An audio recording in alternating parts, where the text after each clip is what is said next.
your cost is just going into construction. So I guess instead of like your monthly payment, you're just paying a piece. Still, that's a lot of cabbage. I'm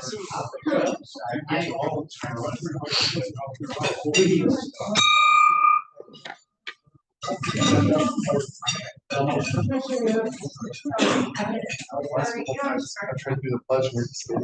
I know, sorry. Join me in the Pledge of Allegiance. I pledge allegiance to the flag of the United States of America and to the republic for which it stands, one nation under God, indivisible, with liberty and justice for all. Paul Homer's gonna have a vacation. Pinch hit or scheduled? What? Pinch hitting or scheduled? Pitch hit. We get the extent version. And I forgot my bat, so I put pitch in. Let us be in prayer. Lord God, your generous goodness surrounds us every day. We thank you for the opportunities to serve that you give us through Rotary. Enable us by your Spirit to promote peace, to help combat disease, to promote a healthy environment, to enable women and children to have a good life, to grow in educational opportunities, and to conquer disease. Help us to be instruments of good as we unite together. In your name we pray. Amen. Amen. Join me in the four-way test. Of the things we think, say, or do, is it the truth? Is it fair to all concerned? Will it build goodwill and better friendships? Will it be beneficial to all concerned? All right, happy Monday. Welcome to Rotary. I don't have any specific announcements. I don't see Heather or Gary. I know there is going to be a foundation meeting right after the meeting today, or is that next Monday? Okay, next Monday there'll be a foundation meeting right after the meeting, and then there's gonna on Wednesday night or Wednesday afternoon we'll have a meeting for the Boo Bash at Rusty Barrel at 4 o'clock. I also, as the one thing, I'm not able to take the meals to information referral services today, so if someone can grab those for me, Carrie, you're good, awesome. And then just there's a lot of stuff coming up over the next couple of weeks in our community. We have a National Night Out. Paint It Back is coming up really quick. They just painted the building this weekend. So we just have a lot of stuff happening, especially with the school starting up. So the good thing is over the next couple of weeks, we get to learn what's happening with the Clinton schools. So I'm pretty excited for that. I'm going to have Rich come up here for fellowship.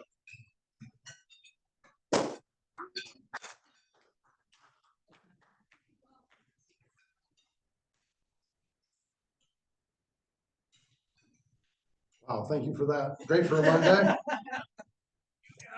I'm honored. Okay, we're going to start off with our guests today.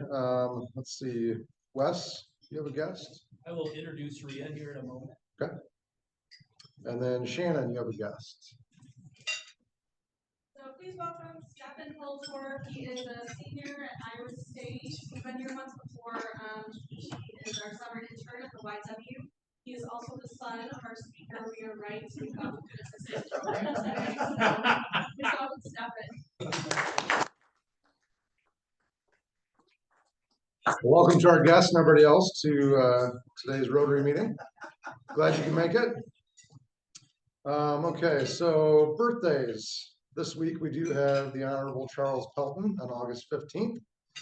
And then anniversaries, we have Marina Bear, 1 year on August 12th. So congratulations, that's fantastic.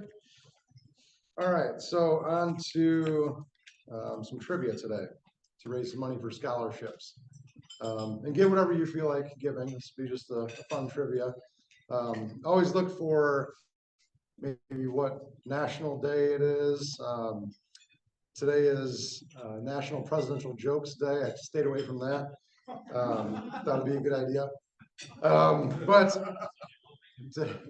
today is also Hulk Hogan's birthday. Yeah, R.I.P. Hulk Hogan. And like most celebrities, there were some controversies throughout his life, but I can tell you that 7-year-old Rich Kwan was a huge Hulk Hogan fan. So I did know the answers to some of these before I looked them up, but some was new information to me. We'll start up front here with you guys.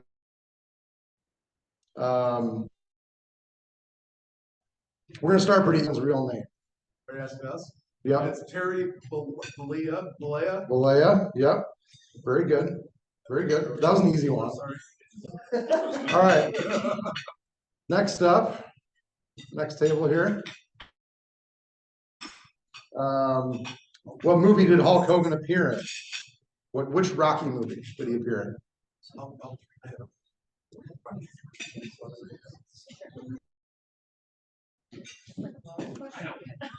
It's a follow up. It's a follow up. I know it. I know it. All right, buzzer. Andrew, go ahead. Thunder Lips. Thunder Lips. Yes. All right, Paul. So he was a highly touted high school baseball player in Florida. What position did he play in baseball? Water boy. You don't have that many to choose from in baseball. Any guesses?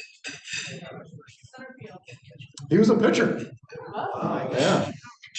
He was a 6'6", 6'7" pitcher. But he broke his arm in high school, so his pro baseball dreams died there. Okay, Andrew. Yep. What college in the state of Florida did he attend for a while? It's tougher than Thunder Lips, isn't it? It's tougher than Thunder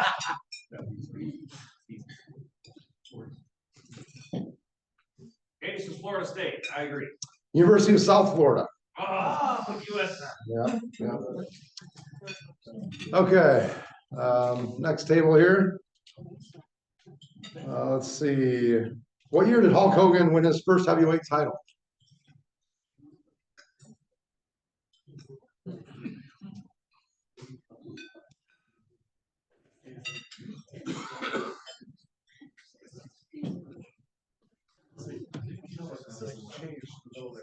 $1972. 84.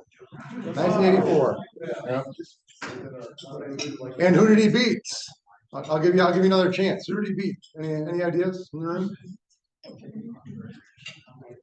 Iron Sheik. 1984.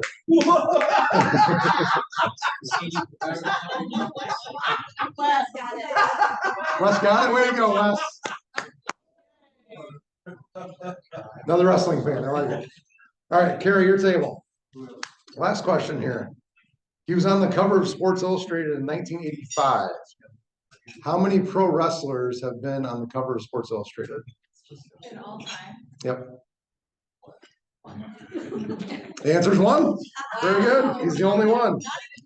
All right. Have a great week, everybody. Thank you.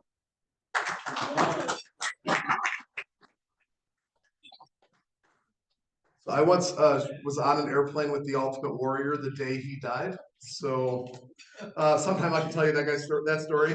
Well, hey, I didn't kill him. The program today is Wes Golden. So Wes is going to come up to introduce our program.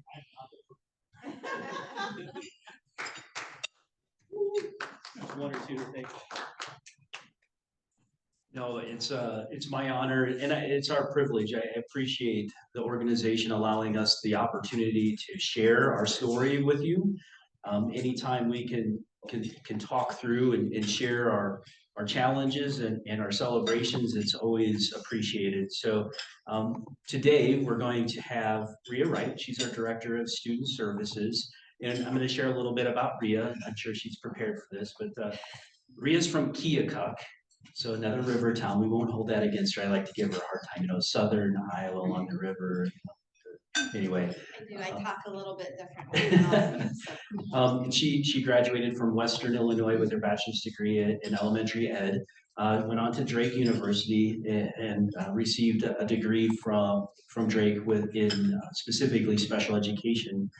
She went on to Viterbo and received her administrative endorsements through Viterbo, but she started her career, and let me get this right, Sac and Fox. I did Sac and Fox Settlement School in Tama. So that's where she started her career, then went to Fort Dodge, right? Taught at Fort Dodge, and then later became a consultant with the Heartland AEA, which is in Des Moines.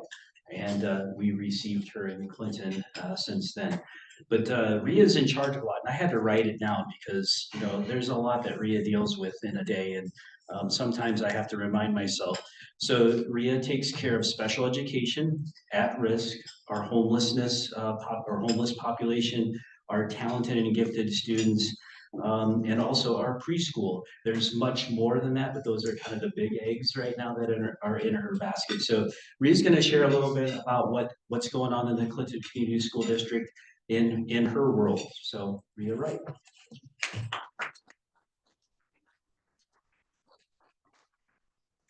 Well, greetings, everybody. It's so nice to be here today, and it's been a few years since I've seen you. You know how you sometimes research yourself on the internet just to make sure all is well. And I'm like, there's my Rotary presentation from whatever year. There's actually the video still up on the internet. So anyway, Wes took most of my first few slides here, but anyway, that's awesome. And yeah, I do have a few different duties here, and this is not working. Just a sec. It's not talking. Right now. Okay. I can always just push the button.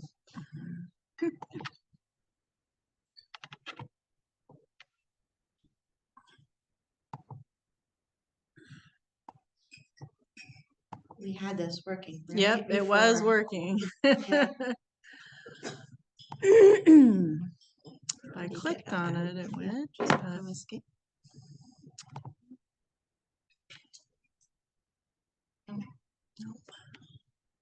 Okay, so while she's working on that, I'll just keep going here. But our mission statement is there. You know, we are there to educate every child to their highest level of achievement using an engaging curriculum and a caring community.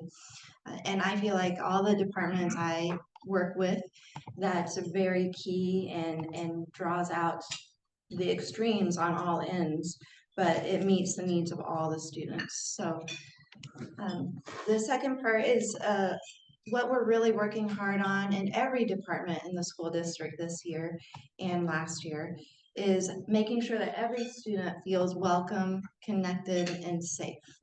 That's number one. If we don't have that, then it's going to be really hard for them to learn. And that all stakeholders are relentlessly committed to high expectations. We want everybody challenging everybody to their fullest potential and beyond. And all learners are empowered to engage in a rigorous educational pathway. So, and this next slide, still not, I might have to. I put all the things that I do kind of in a Wordle. I was trying to get across to you what takes the most of my time, but most of my time is spent with special education, preschool, TAG, at risk, and then human resources also for my departments. But I'm gonna stop and reshare. and I was going to say, you know, if you don't know what I do, that's okay, because I think my mother still can't tell you what I do all these years. So I might just do okay. There is a brochure on your tables about our preschools. Many people don't realize that we have a state grant through the Iowa. We have 8 different preschool sites, and we serve about 288 students in those. I have the brochure there for you so that you can take a peek at it, and it's a great team. They work very closely together. Last year was our biggest, most student populated year for preschool that we've had for several years at the 288. So we were running about 92% capacity and kindergarten is feeling it this year. We are very tight for kindergarten spots. So we are very excited to have that many students in preschool. But if you know of anybody who's age 4, please let them know that we have that and 8 different choices, and we're not full yet. So I think we're just gonna do the PDF instead. okay. So you'll just have to, yeah. So the next part of my job that is unique is special education. And so if you know, special education is really only for students who have a disability, and not just that they have a disability, but that disability significantly impacts their progress through general education. So we have many students with disabilities who might have something called a 504 plan where they just have accommodations. For special education, this requires very unique, specially designed instruction. And we serve special education students ages 3 through 21. So beginning at the preschool age and then all the way up through age 21. We have some unique things in Clinton School District. One is our deaf and hard of hearing program. There aren't many school districts around us that have a deaf and hard of hearing program. But we will have 2 deaf hard of hearing teachers this fall. About 6 students who are deaf hard of hearing and require sign language interpreters, which we're having a really hard time finding. So if you know anyone who knows some sign language, they don't even have to be proficient.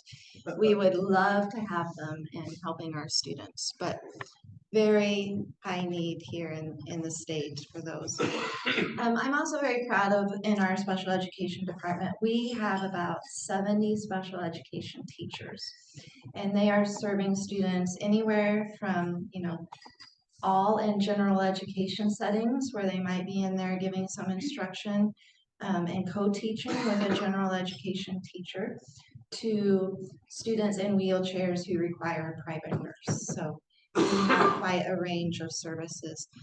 Also special in our district are therapeutic classrooms. So we are one of 3 districts in the state who were reissued the therapeutic classroom grant from the state. And so we have 2 therapeutic classrooms at Jefferson Elementary. We expanded last year to include middle school.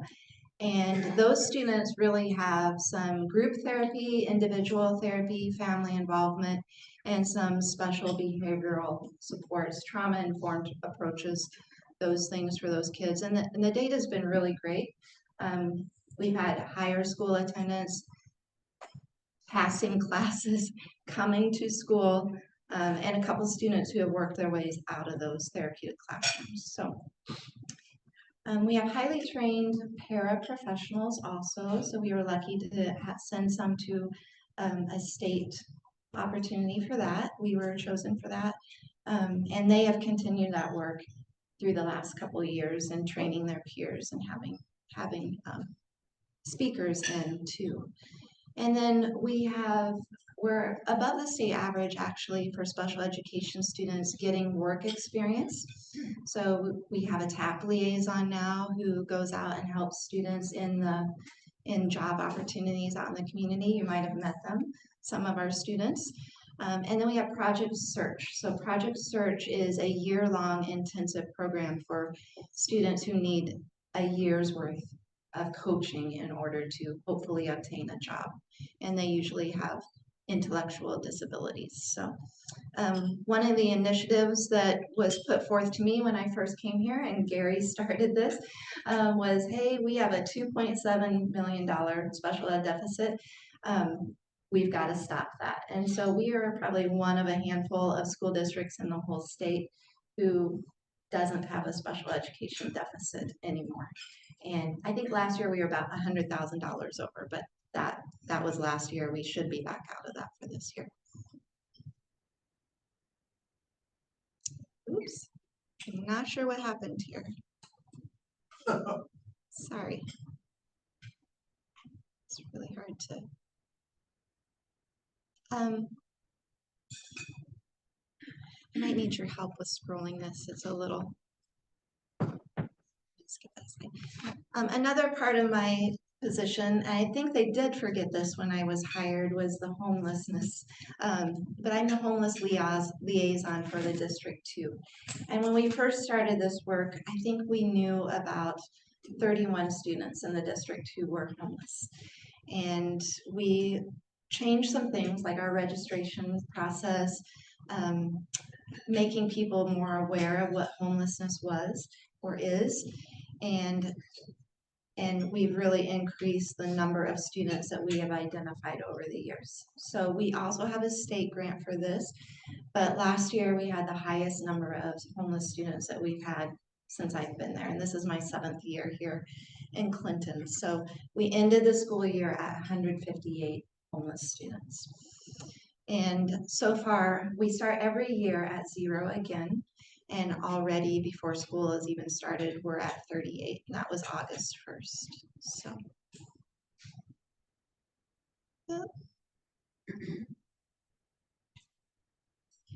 This is not really working very well. I'm just gonna. I'm having trouble. It's just going one page at a time. Yeah, because I had to do the PDF, so that's Okay. like that. So on your table is a little brochure about homelessness and how we can help people. But if you guys could each take that and read through it, share the information in the community. We often don't know that students and families are homeless because there is such a shame in that, right?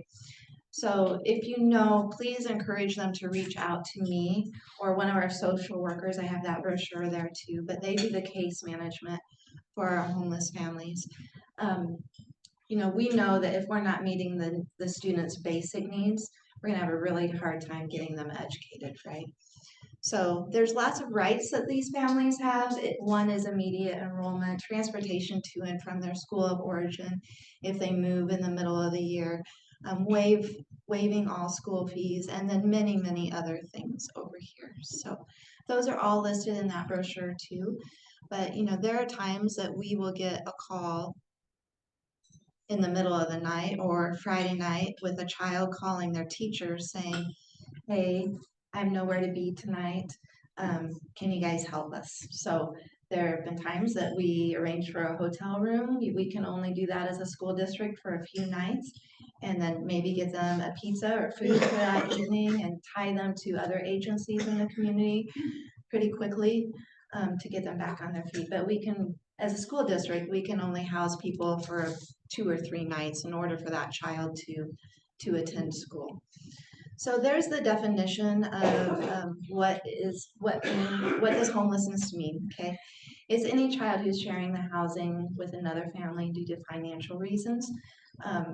So the second family really doesn't have control of the keys. They could be kicked out at any moment in time, right?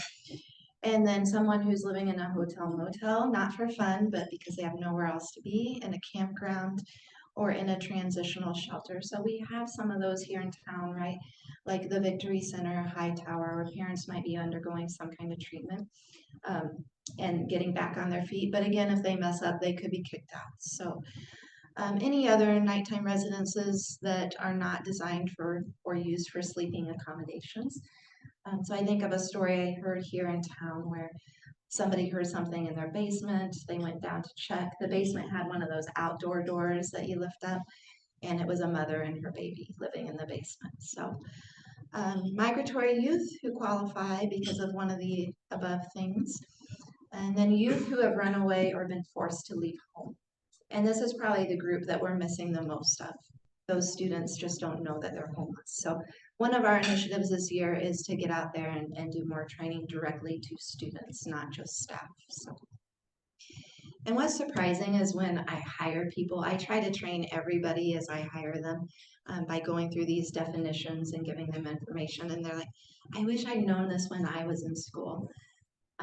That was me. So again, clothing, counseling, medical needs, school supplies, eyeglasses, hearing aids. If they need a swimsuit, they want to go out for a sport like swim team, we could purchase that for them. I've completed the FAFSA for some students who are ready to graduate and go on to college because their parents have kicked them out and they say, I'm not going to do it for you, but they're fitting our homeless criteria, so I can do that for them. Free 3-year-old preschool, and then tutoring and summer camp, and of course, we try to tie them to housing right away. So we have that grant, and we get about $40,000 per school year to help our homeless families and students. We did purchase a van. We received a grant to purchase a van last year, and then we have at EAC a resource hub for food pantry and laundry also. So. Okay.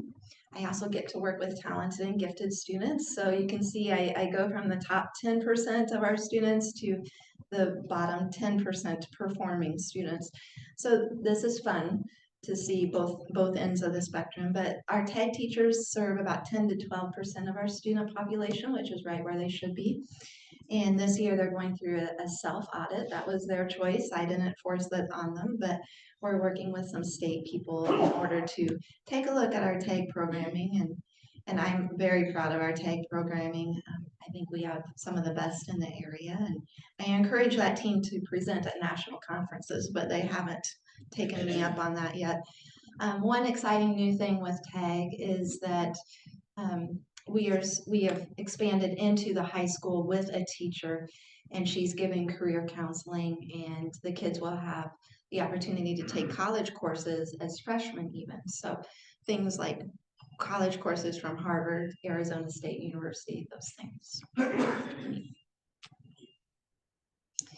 Another department I work with is at risk. So these are students who are experiencing any of these bullets. And as you can imagine, we have quite a few students in our community that fit these at-risk categories. So usually what we do is to serve you are supposed to only serve about 15-20% of your student population for this too, but we try to have them having many of these bullets, just not one, in order to receive these services. I am very proud of our layers of supports in Clinton School District. We have many, many layers. We have school social workers. We have 3 who work in the different buildings. After ESSER and COVID, we had a lot more funding that the government was giving out. So at that time, we hired at-risk staff. There is at least one at-risk teacher in each building. They make a huge difference too. And of course, our counselors, and we have Life Connections therapists in each of our buildings who are usually full. They are a great service. And then we also have started teletherapy with Classroom Clinic.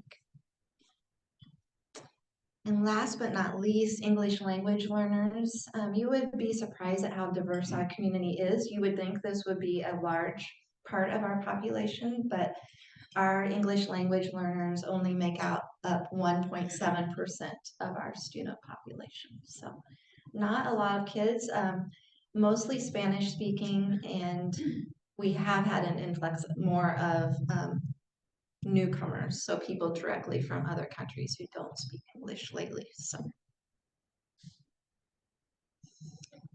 And then chronic absenteeism, we are working so hard on this as a district, and I am actually thankful that the government, the state, passed some legislation about this. We've made some huge strides in the last year. In special education, 2 years ago, 39% of our special education students were chronically absent. That means if you miss 18 days or more in a school year. So if they're gone more than 10% of the school year, you can imagine it's pretty hard to learn, right? Kindergarten through first grade, actually preschool through first grade, are the most important years for good attendance. So we have also focused very hard on those early years. But this last year, special education students were only chronically absent. I don't have the official number yet, but the numbers I'm getting we're at 24%. So that's a huge decrease in the number of students. Gen Ed, I believe, was at West, were we at 28%, and now we're at 18%. Yeah, so some really huge strides there. And then just some end numbers here. You know, this is a conditions for learning assessment that the state gives, and our numbers are looking pretty good. It's really about relationships and making sure students have those base things they need in order to learn. Elementary is knocking it out of the park right now, and secondary is getting there. So just some highlights of our programming. Do you guys have any questions? How is the state legislation related to AEAs there? They're stretched pretty thin right now. We love our AEAs. We love our AEA staff. We just wish we could have more. It's really, I was AEA before coming here, so it's really hard to really dive deep in that position if you have more than 15 teachers that you're overseeing. And our AEA staff right now in our district they have more than that. So yeah, please advocate for your AEAs. They do a lot of great work and provide a lot of great services, especially for our unique situations, like I was talking about the child in the wheelchair earlier, who needs a one-to-one nurse, who needs physical therapy, occupational therapy, speech and language, assistive technology, nursing. Those are the things where we don't necessarily have the expertise to meet every one of that child's needs. So yeah. Clinton schools are going to a Friday early dismissal. How does that impact your programs? Actually, we're hoping it's really going to help, like especially for preschool, where preschool is 4 days a week. So they previously did not have preschool on Wednesdays when we had the early outs. This year it will be on Fridays. So our thought is there'll be grandparents and other people coming in who might be able to help families with some more daycare or those kinds of things. So. I got a couple questions, one on the homeless side, but also on the language side. Now, I've got a couple of teenagers coming to Venezuela, but they've been living for, I don't know, Virginia for a couple of years, and they're enrolled in high school.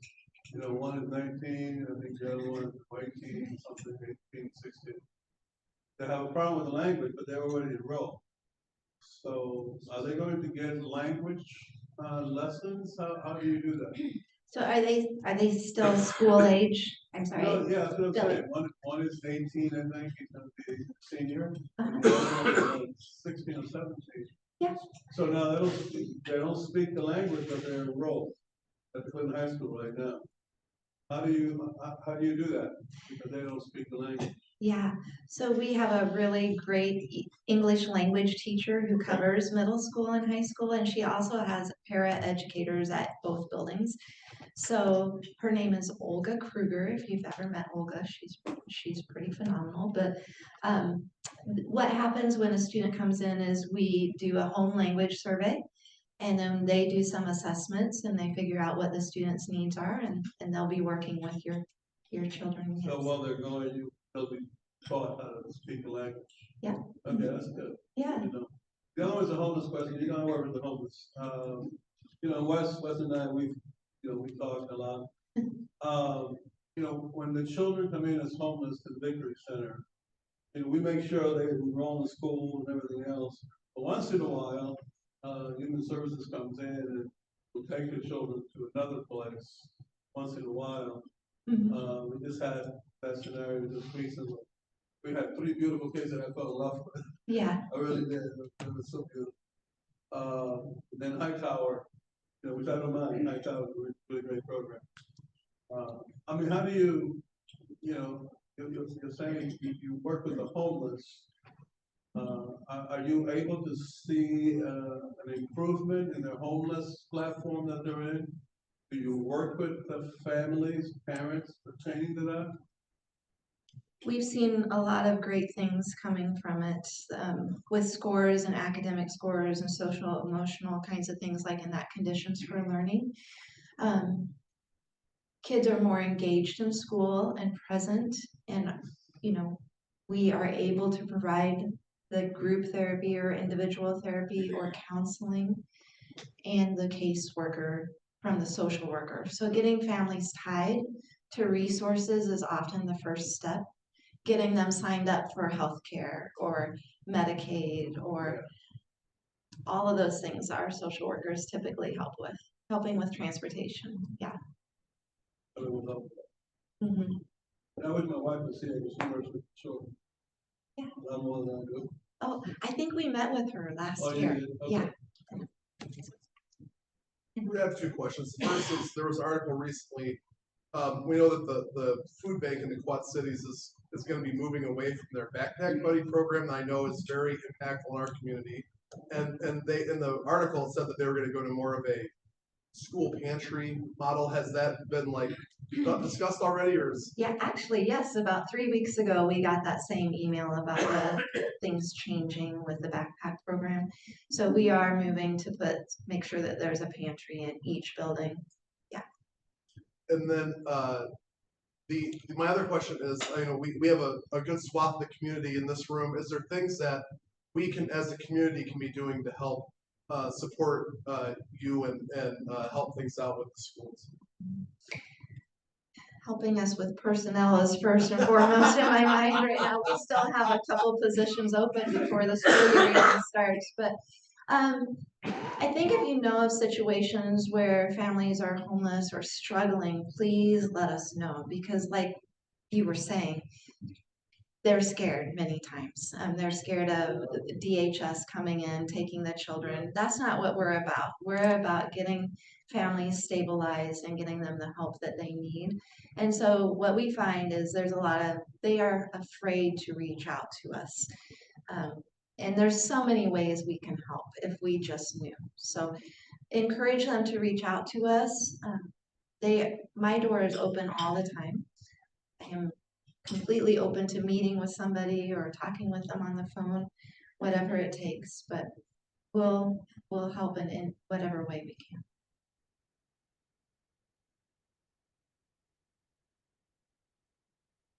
Rick, I should reverse that and say, if there's ever anything that you need, please reach out to us so that we can help you get that.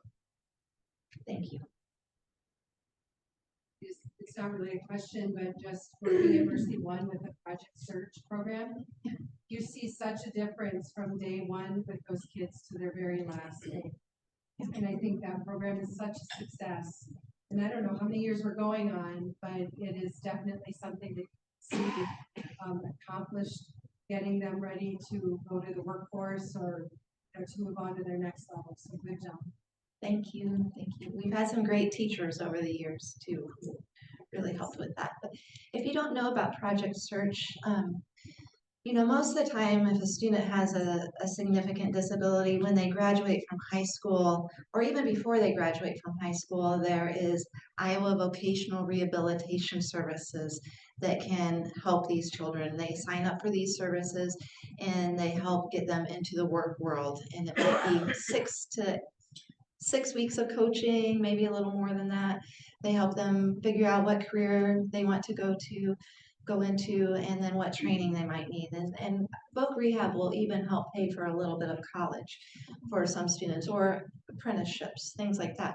But the students that are in Project Search, they are more significantly disabled and likely would not find a job unless they did have that year-long coaching. So it came out of Ohio, the program, and it's spread nationwide. And we're lucky that Voc Rehab helps us pay for half of that program and half of the teacher's salary, but students from many surrounding school districts come to us for that program also. But yeah, many times when they graduate after a year, they are employable in one of the internships that they studied in and can be hired and earning a competitive wage for that. So. Where do you get the special ed teachers from? Yeah, they're hard to find. Yes, yeah. So we are also very fortunate, and Wes started this a few years ago. We joined the Parroted Teacher Apprenticeship Program with the state. So we are lucky that right now they're just starting to graduate. So about November, we'll have 3 or 4 special ed teachers that we'll be onboarding on. Yeah, from that program, and we have a few more graduating after that. So, but yeah, usually when we have a special education teacher opening, there might be one applicant, and that might be it. So, yeah. So if you know of anyone who wants to be a teacher, please have them come speak to me. I have about 2 pages of scholarships and grants that I know of that I can share with them. And there's such a national shortage. It's not just Iowa. I know one state pays teachers $6,000 to move to their state right now and become a teacher, start teaching there. So it's a nationwide shortage. Go ahead. Thanks, Rhea. Just a little outside, if you live in Keokuk, I decided to, in our lake home, I was gonna build a nice coffee table with aisles, so I had a bit draped and aisle, but of course aisles cut down, and I go, and I had nothing but complaints, because people walk by, they kick themselves, but hey, now the joke is, have you kicked Keokuk yet? You know?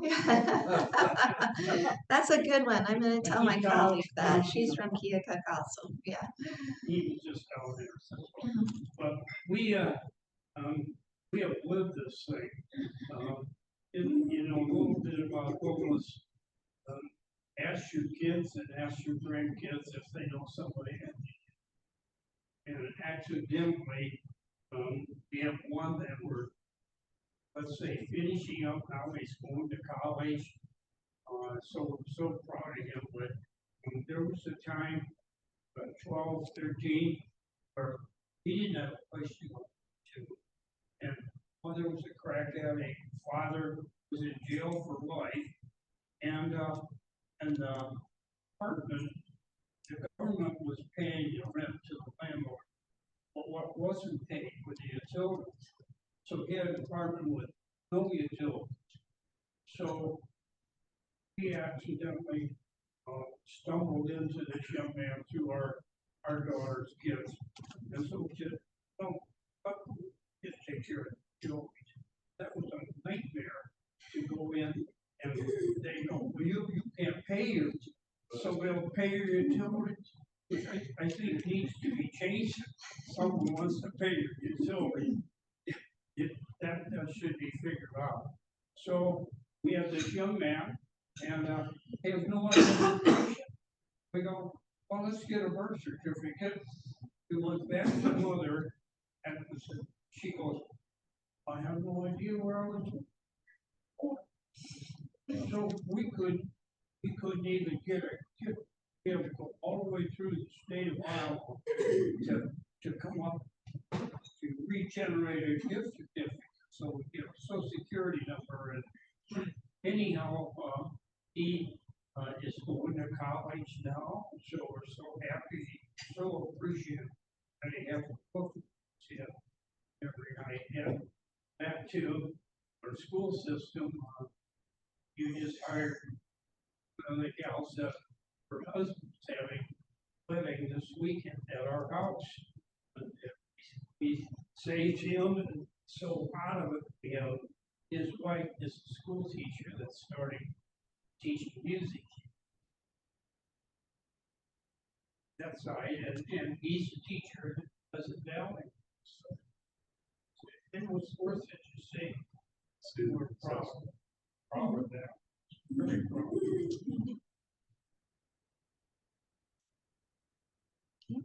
Anything else? Well, thank you for having me here today.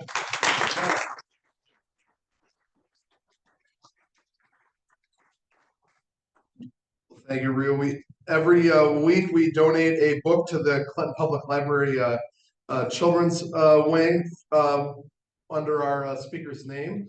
So you're going to sign the inside of this. This book is called Sunnyside School, a Community Helpers Book.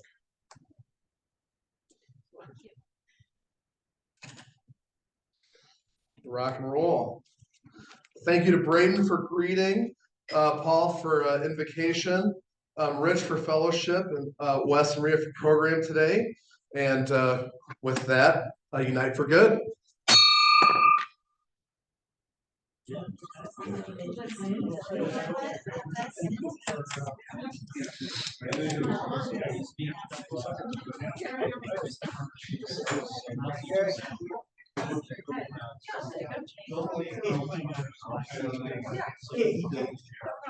Rivers aren't gonna be.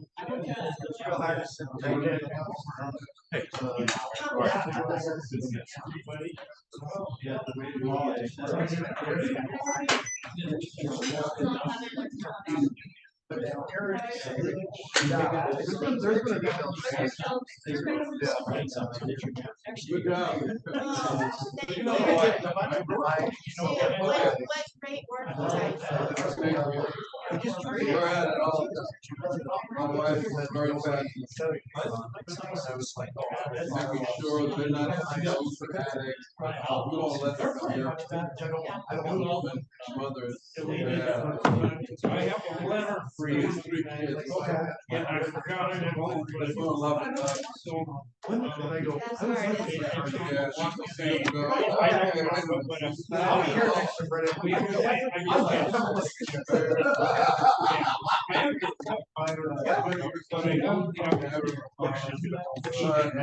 They come in. Hi, Dale. How are you, young lady? I